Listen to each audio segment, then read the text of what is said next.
Hello viewers, welcome to our channel. ఈ రోజు స్టూడియోలో మనతో పాటు ఉన్నారు సీనియర్ ఫైనాన్షియల్ అనలిస్ట్ జీవి సత్యనారాయణ గారు. నమస్తే సార్. నమస్తే. యాపిల్ కొత్త యాప్ లాంచ్ చేసింది కదా, అవును. అండ్ కొత్త సర్వీసెస్, హోమ్ డెలివరీ రైట్. అలాంటివి లాంచ్ చేశారు. సో వాటి గురించి రైట్. వివరిస్తారా? ఇప్పుడు యాపిల్ అనేది తెలియని వాళ్ళు ఎవరు లేరు. ఈ యాపిల్ ఏదైతే ఉందో మన ఇండియాలో ఇప్పుడు ఒక హోమ్ డెలివరీ ప్లస్ సర్వీసెస్ అనమాట. అదేందో చూద్దాం. వాళ్ళ సర్వీసెస్ ఎప్పుడైనా కానీ ఒక కంపెనీ తెలవాలి అంటే ఇది అమెరికా కంపెనీ. ఫస్ట్ యాపిల్ నెంబర్లో i14, i15, i16 ఇట్లా తోటి రిలీజ్ అవుతాయి. తర్వాత ఏమవుతుంది, ఎక్కడ బాగా ఏ కంట్రీలో సేల్స్ బాగున్నాయో చూసి అక్కడ ఏం చేస్తారు, వాళ్ళు ఒక బ్రాంచ్నో ఒక మ్యానుఫ్యాక్చరింగ్ యూనిటో పెడతారు. తర్వాత ఏమవుతుంది, వాళ్ళ యొక్క బ్రాండ్, వాళ్ళ యొక్క గుడ్ విల్, వాళ్ళ యొక్క రెప్యుటేషన్ బట్టి వాళ్ళకు ఒక వచ్చేస్తుంది. వచ్చేసినాక వాళ్ళు ఏం చేస్తారు, ఇంకా మనం ఇంకా ఏం చేయొచ్చు, ఇంకా ఎటువంటి సర్వీస్ ఇవ్వచ్చు, ఇంప్రూవ్ చేద్దాము అనుకుంటారు. ఇప్పుడు యాపిల్ కూడా మన ఇండియాలో ఇప్పుడు చేస్తుంది. అయితే వాళ్ళ సర్వీసెస్ ఏవైతే ఉన్నాయో ఇప్పటికీ వాళ్ళు ఏంటంటే రిటైల్ స్టోర్స్ని ఆల్రెడీ పెంచుకోవడం జరిగింది. అయితే ఇప్పుడు మన యాపిల్ యూజర్స్ కోసము ఈ యాప్ని విడుదల చేయడం జరిగింది. యాపిల్ ఏదైతే యూజర్స్ ఉండో దానివల్ల ఏం జరుగుద్ది అంటే యాపిల్ సేల్స్ పెరుగుతాయి. ఎప్పుడైతే యూజర్స్ పెరుగుతారో ఆ ఫీచర్స్ని బట్టి ఆ యొక్క యాపిల్ సేల్స్ పెరుగుతుంది. పెరగటం వల్ల ఏమవుతుంది, రెండు సర్వీసెస్ ఉంటాయి ప్లస్ సేల్స్ పెరుగుతుంది. అయితే ఎవరైతే ఈ యాపిల్ అంటే ప్రొడక్ట్స్ అంటే యాపిల్ సర్వీసెస్ కానీ వాళ్ళ యొక్క ప్రొడక్ట్స్ కానీ ఏవైతే కొనుక్కుంటారో వాళ్ళ కోసం అని చెప్పినట్టుగా వాళ్ళు చెప్తుర్రు అనమాట.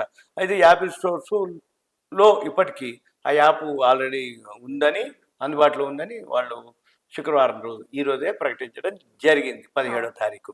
అయితే ఈ యాపిల్ ఏదైతే ఉందో ఇండియాలో, ఇది అమెరికా కంపెనీ, ఇండియాలో వాళ్ళ సేల్స్ పెంచుకోవటం ప్లాన్ చేస్తుంది.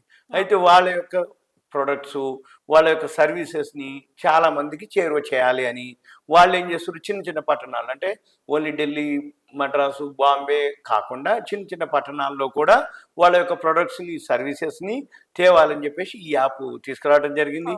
అయితే ఇప్పటికే ఇది వేరే కంట్రీస్లో కూడా ఈ యాప్ ఉన్నది. అయితే ఇప్పుడు మన ఇండియాలో తీసుకురావడం జరిగింది. ఈ యాపిల్ స్టోర్ యాప్ అనమాట దాని పేరు. యాపిల్ స్టోర్ యాప్లో సర్వీసెస్ అన్నీ ఉంటాయి. దాన్ని బట్టి యాపిల్ ట్రేడింగ్ అంటే ఫైనాన్సింగ్ కానీ ట్రేడ్ కానీ ఇవన్నీ కూడా చేసుకోవచ్చు అని దాంట్లోనే దానికి సంబంధించినటువంటి రిటైల్ ప్రోగ్రామ్ గురించి అన్ని డీటెయిల్డ్గా ఉంటాయి. అయితే లేటెస్ట్ ప్రొడక్ట్స్, రిటైల్ ప్రోగ్రాంలు, తర్వాత ఇవన్నీ అప్డేట్ అవుతూ ఉంటాయి ఏది ఆ సర్వీసెస్లో. తర్వాత మళ్ళీ ఏంటిది, ఈ యాపిల్ ప్రొడక్ట్స్ ఏవైతే ఉన్నాయో వాళ్ళు హోమ్ డెలివరీ ఇస్తారు, పికప్ ఇస్తారు. అంటే సపోజ్ మనం ఎక్కడి నుంచైనా మనం డెలివరీ ఇవ్వాలి, వస్తుంది. లేదు మన దగ్గర నుంచి ఎక్కడికైనా పంపించాలి, అది కూడా చేస్తారనమాట. ఏది ఇప్పటి నుంచి చేయాలి అనమాట.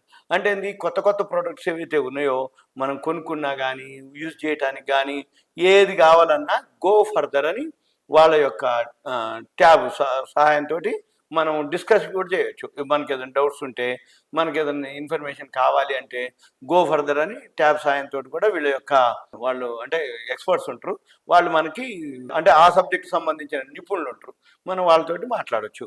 అయితే మళ్ళీ వీళ్ళు ఏంటి, మన కస్టమర్లు ఎవరైతే ఉంటారో వాళ్ళు అనటం ఏంటంటే మరింత అంటే వాళ్ళ యొక్క మ్యాక్లో శక్తివంతమైన చిప్పు, అదనపు స్టోరేజ్ కావాలంటే వాళ్ళు మార్చుకునే ఫెసిలిటీ కూడా మేము కల్పిస్తున్నాము అని వాళ్ళు చెప్పడం జరిగింది. అంటే యాపిల్ దాంట్లో చిప్ కానీ అదనపు అంటే మెమరీ పెంచుకునే దానికి కావాల్సినటువంటి ఏదైనా ఫెసిలిటీస్ కూడా చేస్తున్నాం అని.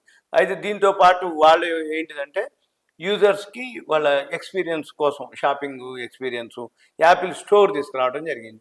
అంటే వేరే యాపిల్స్ ఫోన్ యాపిల్ స్టోర్ కనుక్కుందనుకో అంటే వాళ్ళదే కాబట్టి. అయితే దీంతో ఏంటంటే ఇవన్నీ మేము వాళ్ళ యొక్క అనుభవాన్ని, ఎక్స్పీరియన్స్ పెంచాలనే ఉద్దేశంతో మేము తీసుకొస్తున్నామని చెప్పి ఎవరైతే యాపిల్ రిటైల్ ఆన్లైన్ హెడ్ కారెన్ అనమాట, ఆయన పేరు రాస్ముసేన్, ఈయన అనటం జరిగింది. అయితే కొత్త అప్లికేషన్ ఏదైతే లాంచ్ చేసారో దాని మీద ఆయన సంతోషం, ఆనందం వ్యక్తం చేయడం జరిగింది. ఎందుకంటే ఇండియాలో మేము ఇట్లా చేస్తున్నామని. అయితే వీళ్ళు యాపిల్ అనేది ఇప్పుడు మనం 2025 ఇవాళ 17వ తారీఖు జనవరి కాదు, 2017లోనే యాపిల్ వాళ్ళు ఇండియాలో ఐఫోన్ మ్యానుఫ్యాక్చరింగ్ స్టార్ట్ చేయడం జరిగింది 2017లో. మళ్ళీ 2023లో ఢిల్లీలో, ముంబైలో 2 రిటైల్ స్టోర్స్ను కూడా ఓపెన్ చేయడం జరిగింది. అయితే ఈ ఓపెన్ చేస్తున్న కొద్దీ వాళ్ళకి వచ్చే రెస్పాన్స్ని బట్టి వాళ్ళు ఇప్పుడు ఇంకా దీని యొక్క ఎక్స్పాన్షన్ అంటాం, విస్తరణ దిశలో వీళ్ళు ప్లాన్ చేస్తారు అని చెప్పడం. అయితే మళ్ళీ రాబోయే రోజుల్లో తొందరలోనే మేము బెంగళూరు, పూణే, ఢిల్లీ, ఎన్సిఆర్, ముంబై, అంటే అక్కడ కూడా ఇంకొక 4 స్టోర్లు యాపిల్ వాళ్ళకి ఓపెన్ చేసే ప్లాన్లో ఉన్నట్టుగా వాళ్ళు ప్రకటించడం జరిగింది. ఇంకా రాబోయే రోజుల్లో యాపిల్ ఎప్పుడైతే బెంగళూరు, పూణే, ఢిల్లీ, ఎన్సిఆర్ ఎక్కడెక్కడైతే స్టోర్స్ పెరుగుతాయో అప్పుడు ఆటోమేటిక్గా యూజర్స్ పెరుగుతారు. యూజర్స్ ఎప్పుడైతే పెరుగుతుందో సర్వీసెస్ ఎప్పుడైతే పెరుగుతాయో యాపిల్ కస్టమర్స్ పెరుగుతారు. సింపుల్గా మన పని ఏం లేదు. ఇదంతా ఒక awareness, education, information, knowledge purpose మాత్రమే. Okay, thank you. Thank you sir.